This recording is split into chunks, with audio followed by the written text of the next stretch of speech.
G'day guys, welcome back to the Rugby League Guru podcast. Going to go through our rapid review for round one. We've already sort of covered the Las Vegas game, so we're going to get stuck into the other 6 games from round one. Obviously, the West Tigers having the bye, funnily enough, sitting in 9th place, just where the West Tigers love to be. We're going to get stuck into the 6 other games this weekend and talk about what I saw and how they played out and what I took from those games. Before we do get to that, though, guys, we've got a partner for the next couple of weeks. It is, of course, Grilled Burgers. You would have seen them last night on the Instagram story doing fantastic stuff. Healthy burgers that are unreal. The proper Mickey Mouse sort of stuff. Now, we all know a lot about Mad Monday, you know, part of folklore in rugby league. And Mad Monday, it holds a very, very special place in rugby league. But I want to introduce you to Mad Monday, brought to you by Grilled. So essentially, if over the weekend your team wins, then you can go into Grilled on Monday and present the voucher that you'll have in your email once you sign up with the link in the description and get a 2-for-1 burger. Unbelievable stuff, unreal from Grilled.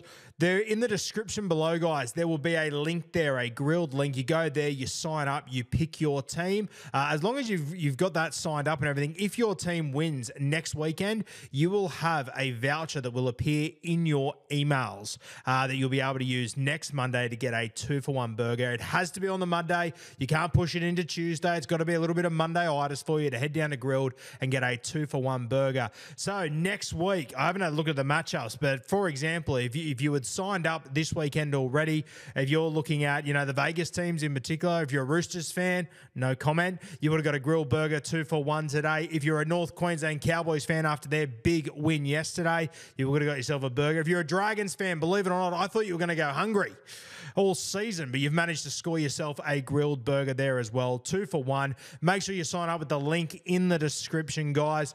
Go through, fill out the entire form there, and then next Monday, if your team has won over the weekend in round 2, you'll have a voucher in your emails to get a 2-for-1 burger voucher.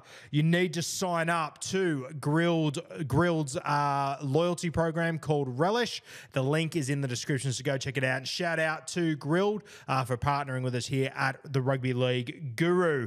Now let's get stuck into our rapid review from round 1 of the NRL season. As I said, guys, we have already covered the games in Vegas, so we are only going to cover the games since they got back here. We're going to go through our notes and talk to you about what we went through. Obviously, Kat's not here. I'm on my own, my Han solo, so I'm going to take you through all of that. We kicked off on Thursday night with the Canberra Raiders taking on the Newcastle Knights from up there at Newcastle. Obviously, the Raiders pulled a huge upset here. I really did not see this one coming, if I'm completely honest with you guys. I thought the Knights would put up a good fight. I thought the Raiders would put up a good fight, but to knock over the Newcastle Knights in this sort of fashion, I did not see this coming. The Canberra Raiders obviously absolute fiends last year for winning 1-12 to win 13 plus. Pretty crazy up there at Newcastle. We'll start with the Knights first. And look, if you're a Newcastle fan, I think you've got all the reasons in the world to be very, very disappointed with your team's performance. Nothing like what we came to expect from the Newcastle Knights last year. And I've spoken to a few of the Knights players over the last 48 hours or so, and I can tell you right now, no one's more disappointed than themselves. I am expecting a big bounce back from the Newcastle Knights that are taking on the North Queensland Cowboys in round 2.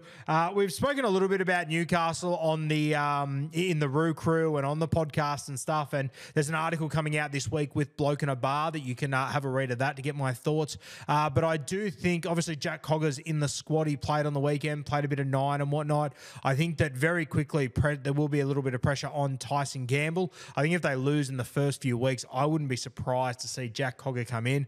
Honestly, even if they start winning, it wouldn't shock me to see Jack Cogger come into that side. So a little something to keep an eye on there. I think Kai Pearce-Paul, he was tremendous when he was on the field. Honestly, if I'm the Newcastle Knights, I am a little bit worried about their middles, if I'm being completely honest with you. What I would consider doing is playing Kai Pearce-Paul on the left, playing Dylan Lucas on the right.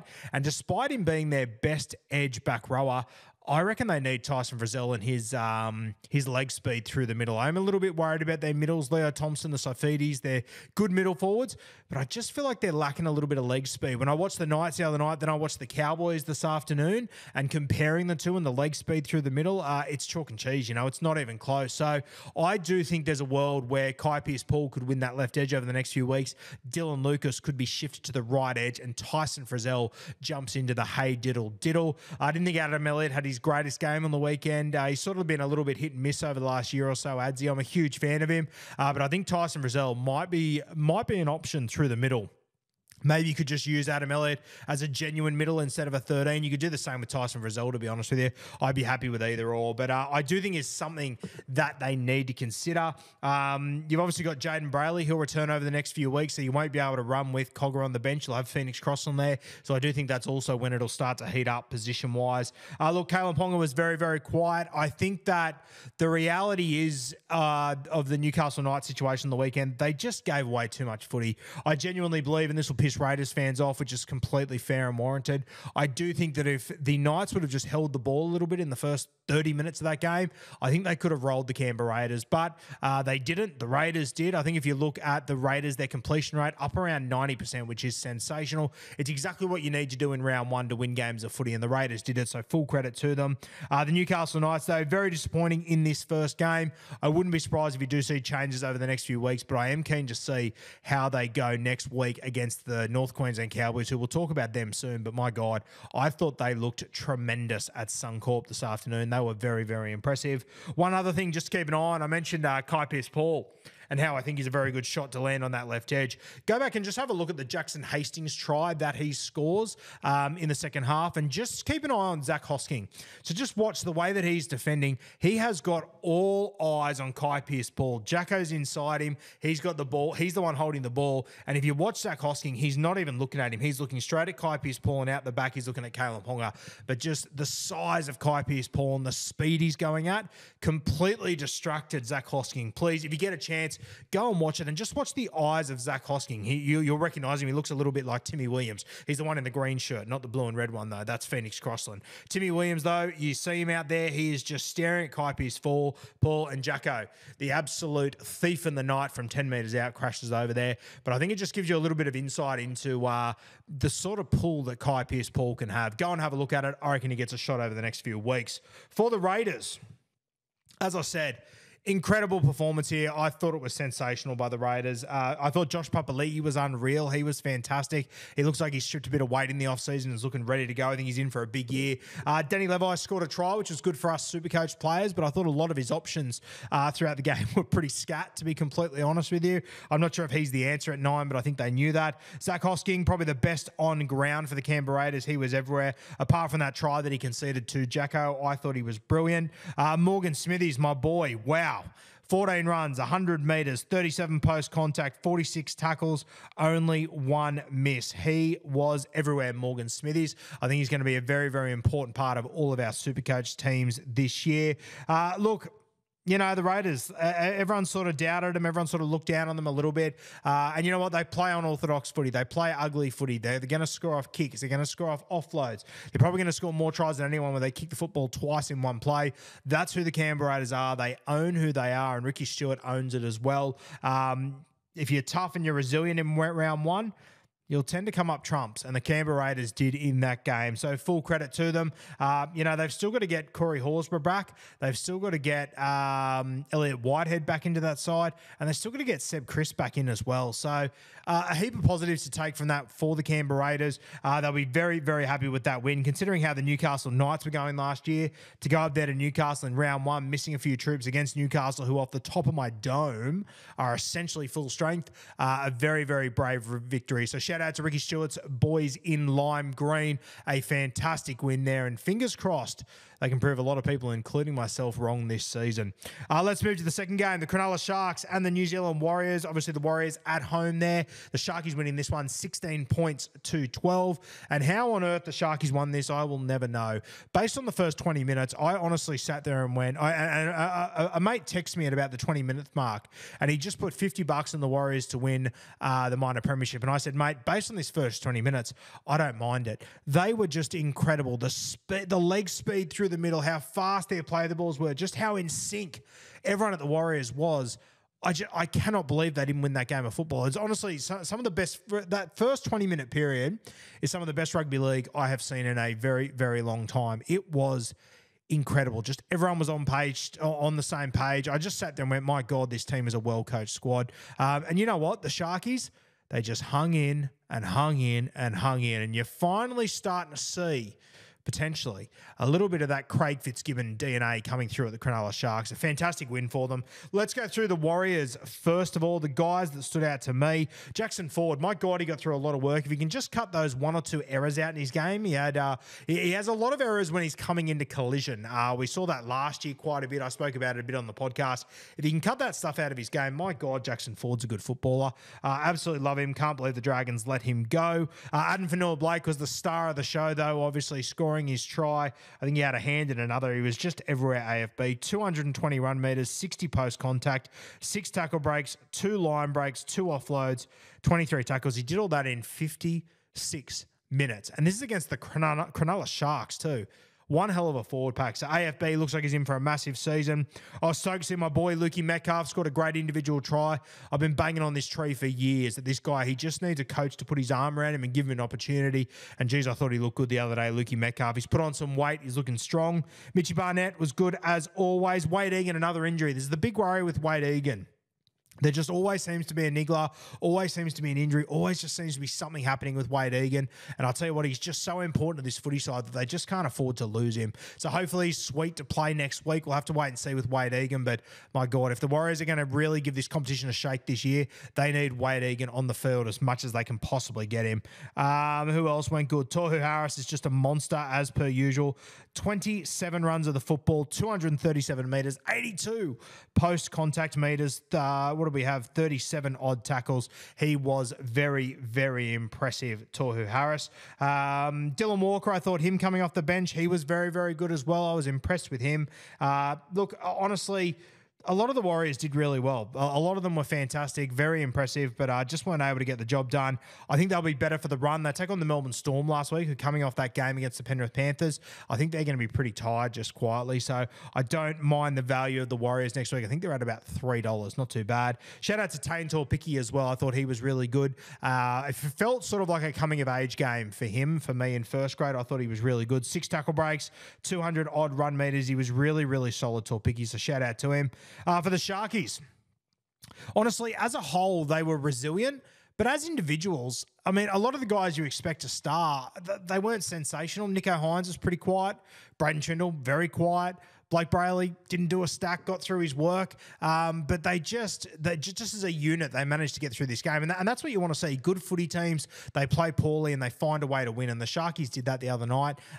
It wasn't their greatest game. They were far from perfect. I haven't had a look at like all their team stats and whatnot. They completed at 76%, not bad. 46 possession over there, 46% possession over there in New Zealand. You know, you probably shouldn't win games like that. You have a look at the run meters. The Warriors ran for 500 more meters than them. So for the Sharkies just to hang in and just find a way to win this game of football, I think that's really good signs for them. Once again, good teams, they can play poorly and find a way to win. And that's sort of what the old Craig Fitzgibbon Roosters teams used to do. Even on days where they didn't play their best, they would just find a way to win. And the Sharkies did here, so credit to them. I thought Sifa Talakai, very, very strong in this game. I thought he was sensational. Ran for his, I'm going to say, 180 metres, as he always does. 160 metres for Sifa Talakai. 67 post-contact, though. The man is just a maniac. A line break assist. How many tackle breaks did he have in this game? 0 tackle breaks. That's wild. I'm pretty sure he had at least one. Scored a try, had a try assist. He was everywhere. Sifa, very, very impressive. I thought the Mulatalo was good as well. Oregon Kaufusi, I see a lot of Sharks fans giving him a lot of shit. I thought he was pretty good in this one. I think he's generally pretty good, Oregon Kaufusi. I think he's been a good little signing. Britt Nikora went about his work as he always does. Just trucked nut. 44 tackles, 105 metres, doing a lot of the tough stuff. Speaking of trucking nut, make sure you have a look at Hello Sport on Tuesday. Their nut trucker hat will be on sale, so make sure you go and get your paws on that. I got myself one at home. Very, very good gear. Absolutely love it. Teague Wilton, I spoke a lot about in the offseason how I wasn't convinced on Teague Wilton, that I thought Billy Burns was a sniff to take his spot. I thought Wilton was sensational the the other night. Very, very impressive. Defense was good, which was my big worry. 44 tackles, only missed 2. You take that every day of the week. So shout out to Teague Wilton, proving me wrong. Keen to watch him over the next few weeks, and hopefully he keeps proving me wrong.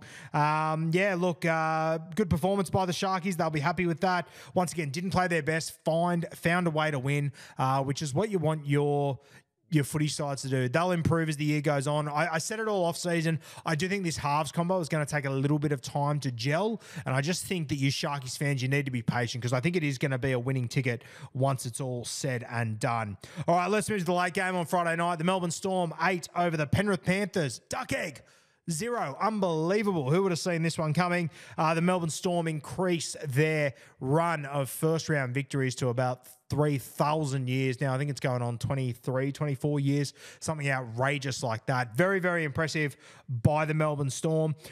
Look, this game was pretty scrappy. Look, it was a gritty win and whatnot, but it was a very scrappy game. There was a lot of errors. A bit of a weird game for these two clubs. Melbourne completed at 68%, Penrith at 74%. Look, I don't take a stack out of this for each of these sides. We know they're going to be gritty sides. We know they're going to hang in there. I guess the Melbourne Storm to beat Penrith at 68% completion. You got to be happy with that. Without Cam Munster, huge positive signs. Obviously, teams are getting themselves up for round one. You take on the Penrith Panthers, who have just got back from England and whatnot. You're going to be really up for that one, and no shock, the Melbourne Storm were. Keen to see how they go over the next few weeks and as we get deeper into the season, but you know, they've ticked every box they possibly could. I think for both these sides, defense was the big takeaway. Melbourne, just the pressure they put on Penrith was sensational. It was very, very impressive. They didn't seem to slow down. You got to remember as well, you got to put Nass back into this side. You got to put Sean Bloor back in there eventually. So very, very positive sides. I thought from the Melbourne Storm, Eli Katoa, he was fantastic. I was very, very impressed with his performance. I thought Harry Grant did some good things as well. Jerome Hughes came up with some nice plays. Tui Kamikamitha and Josh King did their job up front. They just played tough. They played tough, you know, and Christian Welch came on 41 minutes, got through about 4 offloads. That's when you know Christian Welch is starting to get back to his best footy. So the Melbourne Storm, an unlikely victory against Penrith. They were outsiders. They just found a way to get it done. It wasn't pretty. It was pretty ugly, to be completely honest with you. But once again, good teams. They can play poorly and find a way to win. If you're playing poorly and you're beating Penrith, you're doing something right. The defense, the big thing to take away from this, though. The Panthers, very similar. Obviously, attacking-wise, first game for Jerome Luai back. Scotty Sorensen still missing. We know that their attack will come. It's their defense that I'm still impressed with. Take on a team with Harry Grant, Jerome Hughes, Ryan Pappenhausen, only conceded 1 try off a kick, I believe. You know, this is why the Penrith Panthers will be at the top once again. This is why when we get to September, they'll be one of the teams fighting, and probably the rest of the teams will be trying to keep up with them. Attack will come, but building that defensive attitude, that's what separates the Penrith Panthers from everyone else. So as much as they've started slow and they lost round 1, they did the same thing last year. I wasn't concerned then. I'm not concerned now. The Panthers, they're just going to find their way through this season. I think they're going to tread water until we get to a few weeks out from finals. Then they're going to hit the go button, and they'll be there to compete for their 4th premiership in a row. For me, I thought that Taylor May, what a performance. 157 run meters, 7 tackle breaks, 2 line breaks, 18 tackles, only 1 miss, no errors. This is why I spoke so highly of this guy during the offseason. An absolute gun. He might not be what he was before the ACL or before whatever the injury was, but my God, he's still a fucking good footballer, Taylor May, and he's going to dominate this year. Keep in mind all those stats. That's in a Penrith Panthers team that scored 0 points against Melbourne in Melbourne. I mean, it doesn't get all that much tougher than that. I'll give you the hot tip. Panthers are probably going to score more than 0 on a number of occasions this year, and Taylor May is going to clean up points left, right, and centre. Other guys that I thought went well, Liam Martin was pretty solid. Isaiah Yeo's an absolute maniac, 175 run meters, 5 tackle breaks. He had 2 offloads, 32 tackles. He's just a weapon. It was great to see my boy get a run off the bench. I didn't think he'd get the minutes, but he did. Liam Henry came on, played about 35 minutes, ran for about 80 metres. How many tackles did he get through? 26, 0 missed. Really like Liam Henry. I think he's got a big future at the Penrith Panthers. What about Sonny Luke? Oh, my God. This is so frustrating. Spoke about him all last preseason, spoke him up big time. He's pretty bang average last year, to be completely honest with you. We got to the end of the season, I just said they can't run with him in this side. They've got to hand the keys to Mitch Kenny. They started with Luke Summerton in this game, who was pretty good. Then Sonny Luke came on, and I think he scored 62 Supercoach points. Forced a couple of forced dropouts, did a couple of good things, but just played very Sonny Luke eccentric football. He just looks so hard to gel with for these other guys, and I'll tell you what, there's a good footballer in Sonny Luke, but I just don't think it's going to work in this system at the Penrith Panthers. I'll tell you where he would do really well. I reckon he would absolutely carve down at the Canberra Raiders. If you could just pick him for big minutes, let him do his shit out of dummy half, let him do whatever the fuck he wants, give them another attacking look that's very different to what they've got at the moment, I think he'd be great down there. But he's just a little bit scat when he gets into dummy half, isn't he? He's just a little bit all over the place. But geez, he came up with some nice plays, nice forced dropouts. But I think it was pretty evident he was frustrating the halves as well. So one of the great enigmas of all time, Sonny Luke. Just bizarre. Let's move to Super Saturday. The Parramatta Eels 26 over the Canterbury Bulldogs 8. Great win by the Parramatta Eels. Obviously, Canterbury came back late. But I thought Parramatta as a whole played really well as a team. Didn't go ideally for them. Mitch Moses obviously did the groin very early.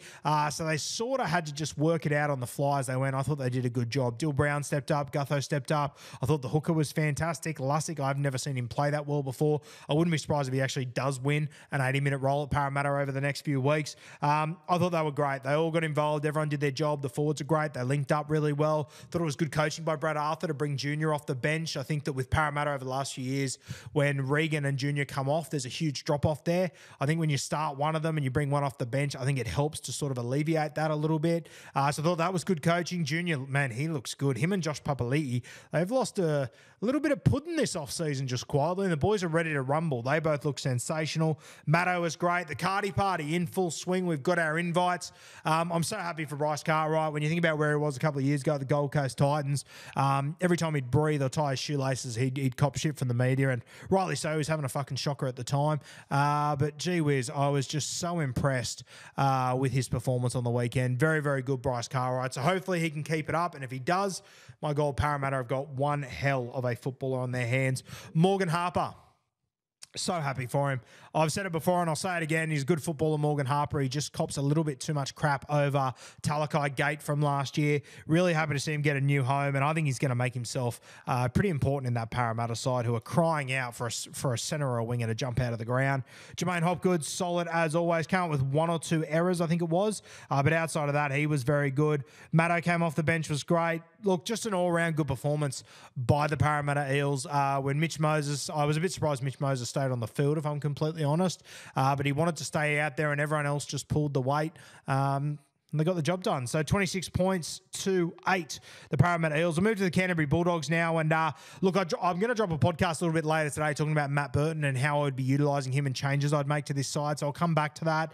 One of them is Blake Taff. I don't think he's the answer at fullback. I said it in the preseason. I stand by it. I think the trials in round one, I think it's just highlighted what I was talking about in the preseason. I just don't think he's a fullback. I think he's more of a 5'8", to be honest with you. When he's dominated in New South Wales Cup, which you guys might not have seen, maybe you have, I don't know. But that's where he's played his best footy. I don't believe he's a fullback, and I don't think he should be the fullback for the Canterbury Bulldogs at the moment. And personally, I think his confidence is just getting more and more rattled each week. And I actually think the Bulldogs are doing a bit of a disservice to Blake Taff at the moment. Give him some weeks in reserve grade, let him build up his confidence again, and then we'll see where we're at. You got Stephen Crichton, you got Matt Burton, you got Connor Tracy, a heap of guys that can play one. I think we'll see a change soon. Josh Adokar. That blew me away. I cannot believe they left him on the field for that long. His arm was hanging. And then once again, I don't want to shit on Blake Taff too much, but why on earth, just before halftime, Blake Taff takes the ball down that edge and throws a two-man cutout ball to hit Josh Adokar at his waist, on his hip, on the side with his bung arm, and force him to try and catch it, turn his body and get absolutely smacked, is just beyond me. One, Josh Adokar shouldn't have been out there in the first place. Two, how is that not communicated to the team?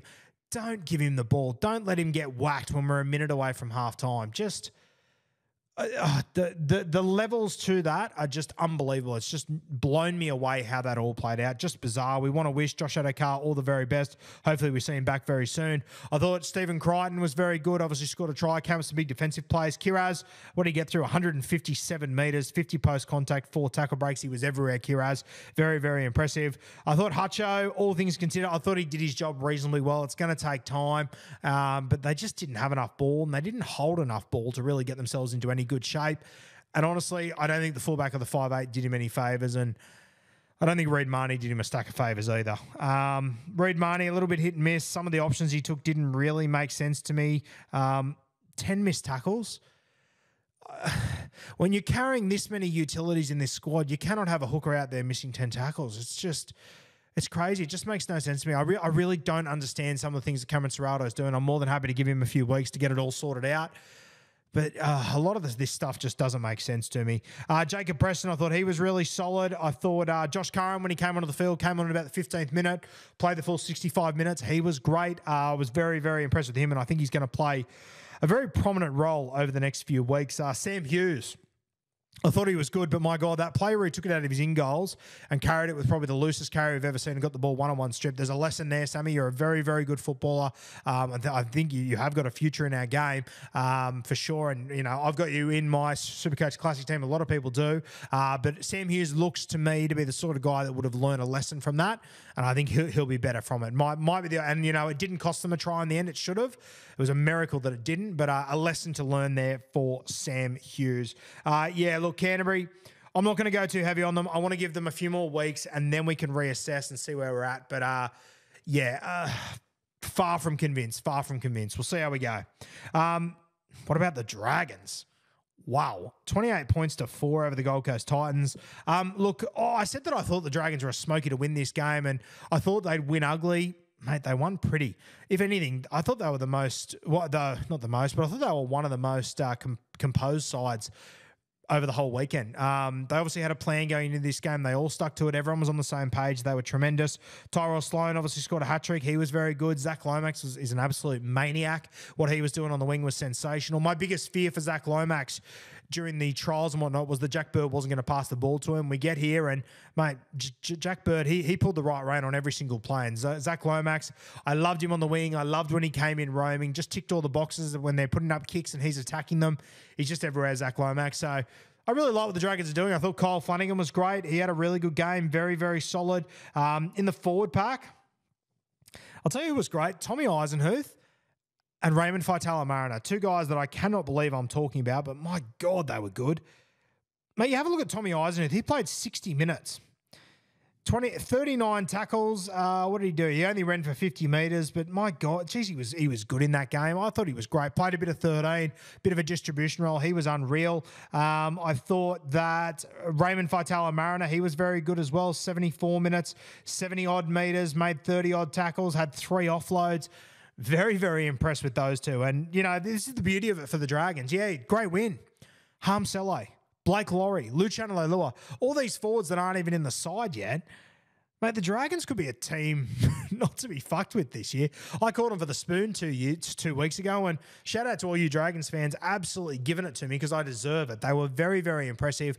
I just hope the Dragons can keep this up for the entire season because Flano, very outspoken after the game, which is all good and well if you can back it up for the entire season. But, very early days going up against a Titan side that was missing a lot of players and whatnot. But, you know, the Dragons didn't just scrape a win. Like, the Dragons are more impressive than the Raiders, in my opinion. They play with good structure, and that's a sign of a well-coached, good footy side. So, fingers crossed. I want to see more from the Dragons. I'm still a little bit sceptical if they can do it for 27 weeks, but, mate, the 1 week sample size, it's hard to knock them. God, that was impressive. I want to give a shout-out to Moses Sully as well. Just keeps doing the damn thing. 211 run meters, 87 post-contact. He was sensational. Already mentioned Lomax, but 266 run meters, 106 post-contact. Wow. Everywhere, Zach Lomax. Very, very impressive. Benny Hunt, very good. Jacob Little, I've always said there's a very good hooker in Jacob Little. He's just been held back by injuries and poor coaching. We're starting to see it, I think we're starting to see it at the Dragons. I think he's in for a good season. So, shout out to the Dragons. Very impressive. The Titans. Look, I'm not going to go too heavy on the Titans simply because I think of their top 5 players, they were missing 3 of them. Fafita, Campbell, Foran. The other guy I'd put in that top 5 is AJ Brimson. He's playing out of position. I get why he is, but I don't agree with it.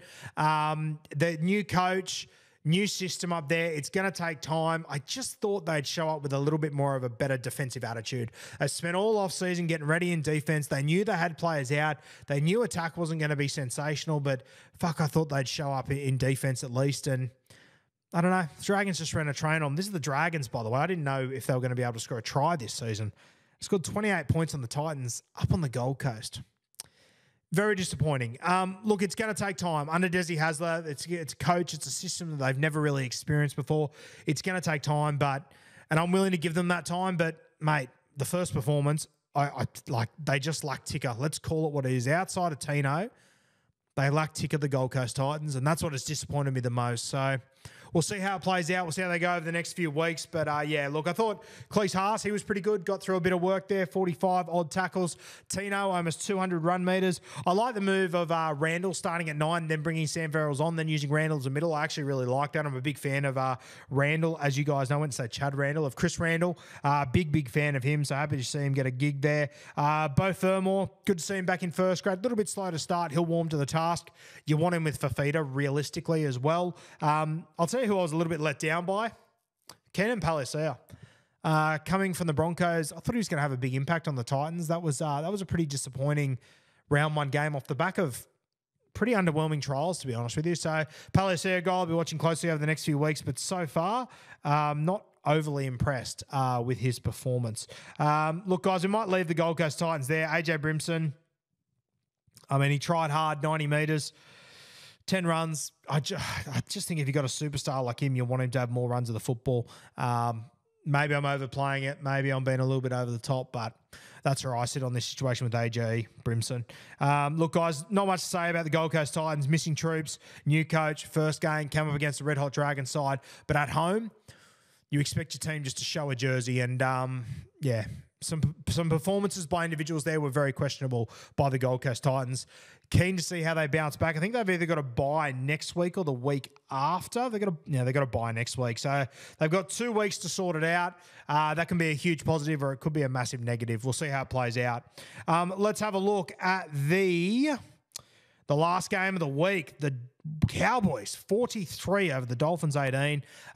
Geez, I love games at Suncorp Stadium. Timmy Williams talks about it all the time. 51 points in round 1 is unheard of. Suncorp, it is just such a fast track. There was going to be points. I think my same game multi for this one with Neds, I think I had Kyle Felt, Scotty Drinkwater, and Hamiso. I cannot believe in a game with 51 points, neither Hamiso or Scott Drinkwater scored. Unbelievable. But for the Cows, Reece Robson got through a heap of work, had a try assist. He was very, very good in this game, Reece Robson. I thought Tommy Dearden, very good as well. Very, very solid. Had a good game. Val Holmes is a maniac. Val Holmes had 17 runs, 180 metres, 72 post contact, 3 tackle breaks, 2 line break assists, 3 offloads. He was incredible, Val Holmes. But Zach Labart, we spoke about him last year during the season that we thought he'd be the guy to replace Peter Hiku when he departs. And you know what? I knew Zach Labart was good. Did I know he was that good? No way. When he scored that first try, that absolutely knocked me for 6. Very, very impressive game from Zach Labart. He'll be very popular in the Supercoach realm over the next few weeks. Tamalolo only played the 20 minutes. I don't know if this is because they were up by so much that they didn't need to bring him on or what the story is here. But once again, when you're paying a guy this much money and you're only going to use him for that much, geez, there's a number of teams in this competition that could use a Tamalolo, and I think the Cowboys would be okay without him. Maybe that's a little bit harsh, but I think they would be. Obviously, they'd miss his experience, no doubt about it.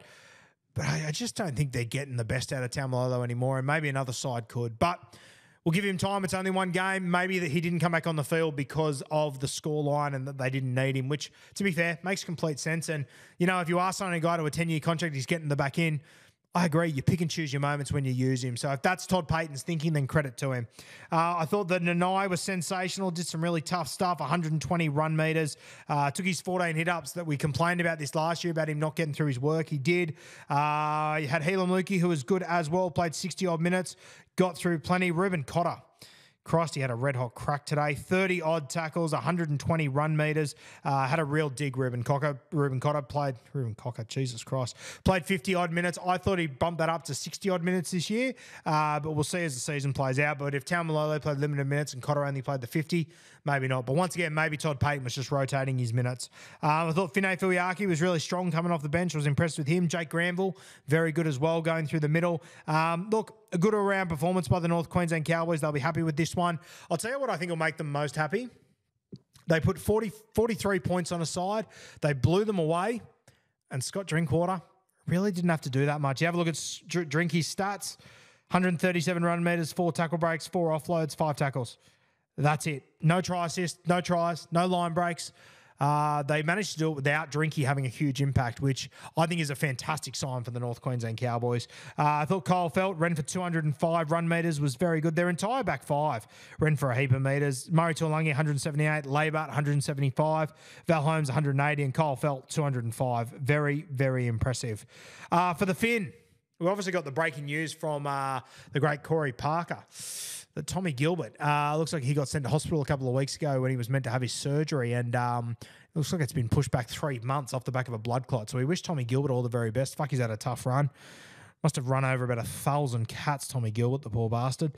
Look, the Finn came up against the Red Hawk Cowboys side. They kept themselves in it at the start of the game, but it just wasn't their day. I feel like they've just got so much more to offer. They obviously had, I think it was an injury to Connolly Lemuelu. They lost him early, which didn't help, but still, I mean, you should be able to lose a back row with the depth they've got with a guy like Kenny Bromwich on the bench and be able to cover it. They just weren't able to keep up with the leg speed of the North Queensland Cowboys. Once they got on a roll, it was just Red Rover.